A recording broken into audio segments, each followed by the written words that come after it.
A great guest joining us today here on our broadcast. Jonny Polonsky is with us. And John, tell us a little bit about your music, my friend. Well, what would you like to know? How'd you get started in the business? How'd you get started doing music? I started when I was a kid. I started playing guitar like around 9 or 10, and when I was a little older, I started making these homemade tapes, and I would like make a cover down at Kinko's and, turn it into a whole thing. And I would start handing them out to musicians I wanted to meet. Like I'd go to shows and, scam my way backstage, go meet the Breeders or whoever. And I started, this is back when, when everyone had a house phone, you could call 411 and get someone's number through information. I would call different people, like, the people were still listed. And one of the people I called was a guy named Reeves Gabrels, who played guitar in Tin Machine and later with David Bowie, and now plays with The Cure. And he and I became friends. I was about 18, and he was a big supporter and loved these early tapes. And he handed some of them off to Frank Black Francis, who had just gone solo, became Frank Black from the Pixies. And he flipped, and he really loved the stuff I was doing and got me a manager who was his manager at the time, this guy Ken Goes, who managed the Pixies initially. So I got a manager. Frank Black produced my demos when I was about 19 or 20. And a few months after that, got a record deal. Rick Rubin signed me to American Recordings. It was really like kind of ridiculously simple. Like it just sort of bang, bang, bang. Like it just sort of happened. That's fantastic. Records ever since then, yeah. That is fantastic. Jonny Polonsky with us today. He joins us live here on Skype. He is going to be performing a live show here in a few. So tell me about your Belgian performance and everything. Well, I went to Belgium just before the pandemic. I released a record in early March, and a couple weeks before that, I went to play a couple weeks in Belgium and a few other places in Europe. Basically, this guy contacted me on Instagram last summer, this guy named Otto Jan Ham, who I'd never heard of before, but he's like a Ryan Seacrest of Belgium. Like he's a reality TV star and former DJ, and a big fan of my music. And he flew me over and booked this whole tour, and I just did 2 weeks worth of dates and all over Belgium, a little bit in Amsterdam and Germany, and it was great. It was super cool. And today, I made some Belgium friends and fans, and this magazine's got a Facebook page. They want me to just do a live performance on their Facebook thing today. But I mean, obviously anyone can watch it, but that's why it's so early in the day. It's because it's about 9:30 over there, or soon will be. Wow.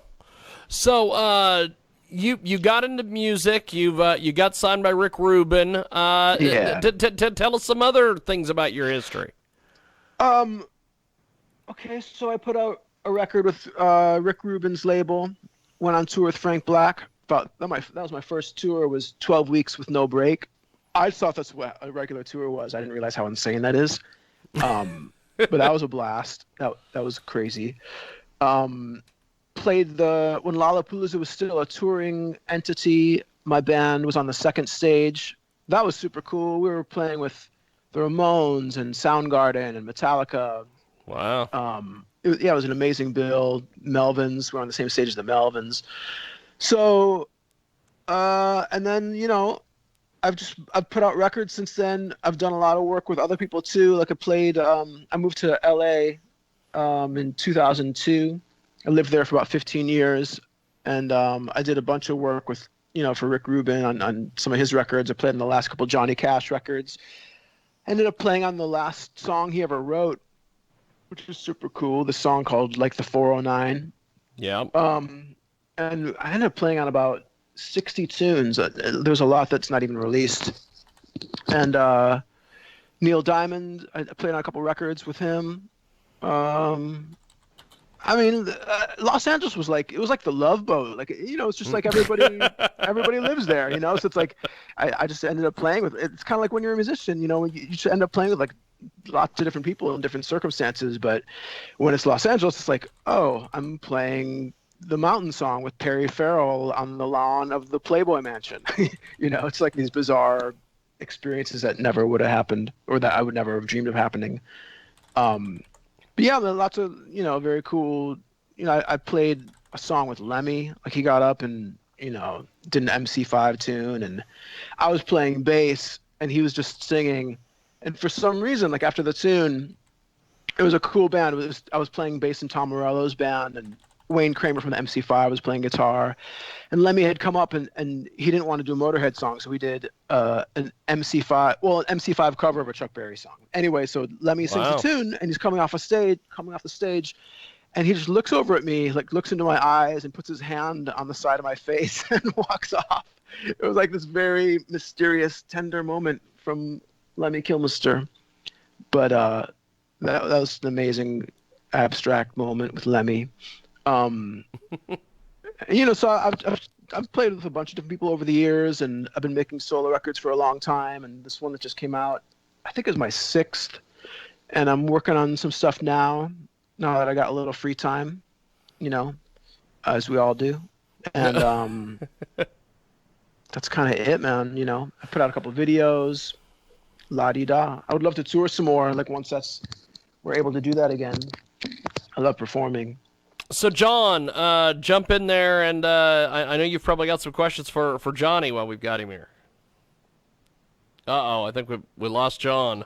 We don't have any audio. Oh, boy. Uh-oh. I see, the lips are moving. The lips are moving, brother, but we don't hear you. This brings up an interesting point. We did a interview one time with a... There we are. Okay. There we go. Sorry, okay. Go ahead, John. I was having a sneezing fit, so I wanted to mute and forgot to unmute it. But that's radio gold. What are you doing? Hey. I didn't want anybody to worry about social distancing over the radio and Skype, so I was kind of worried, Yeah, 6 frequencies away. Oh, tell me about it. You never know, but hey. It was like you were saying earlier, I'm just, like, really amazed at the spectrum of people you either played with, toured with, or did something with. I mean, you got Johnny Cash, Neil Diamond, the Dixie Chicks. You got Audio Slave, who you toured with. I mean, Rage Against the Machine, you played with one of the guys from there. It's like, it's so wild. 3 of the guys, yeah, it's wild.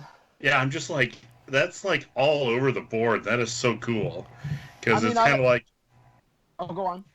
No, I was going to say, it's just kind of mind-blowing to me that those were all different spectrums in the music world. I mean, I know it's kind of wild to look at in retrospect. I'm just somebody I'm a music fan, I mean, like anybody, and like anyone that ends up playing music, like at least they start out as huge music fans. Sometimes, things will, like, beat your enthusiasm away or whatever, but everyone I've ever met is like just a massive music fan, and there's so much different kinds of music that I love, so many different kinds of music that I love, and I just was really lucky. Like, I was able to play with all these different people, and I loved Audio Slave. I loved Rage Against the Machine. I love Neil Diamond, and, like, all these different artists that I look up to, like, being able to, like, record with Perry Farrell or whatever, like, all, it's like crazy stuff that I never would have imagined could happen.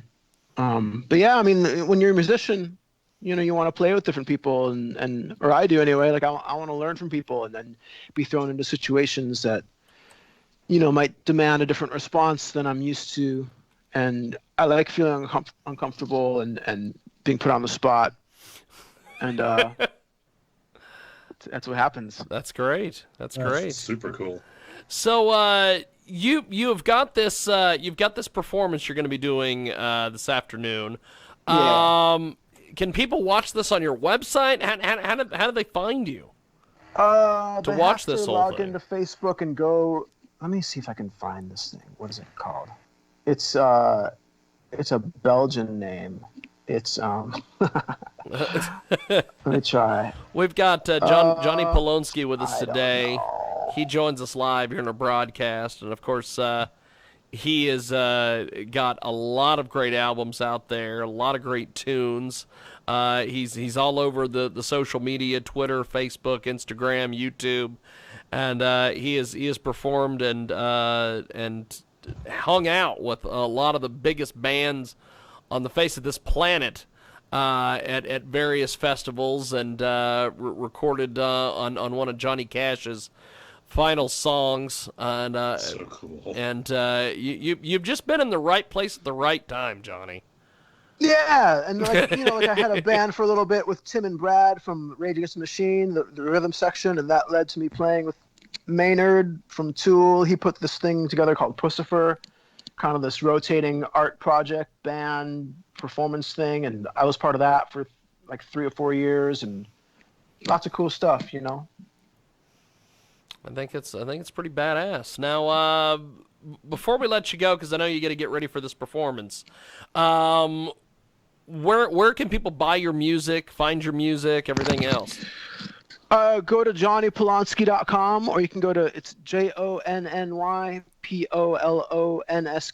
You can go to JonnyPolonsky.bandcamp.com. I got my new record up for sale over there. Google me, you'll find me. I'm all over the place,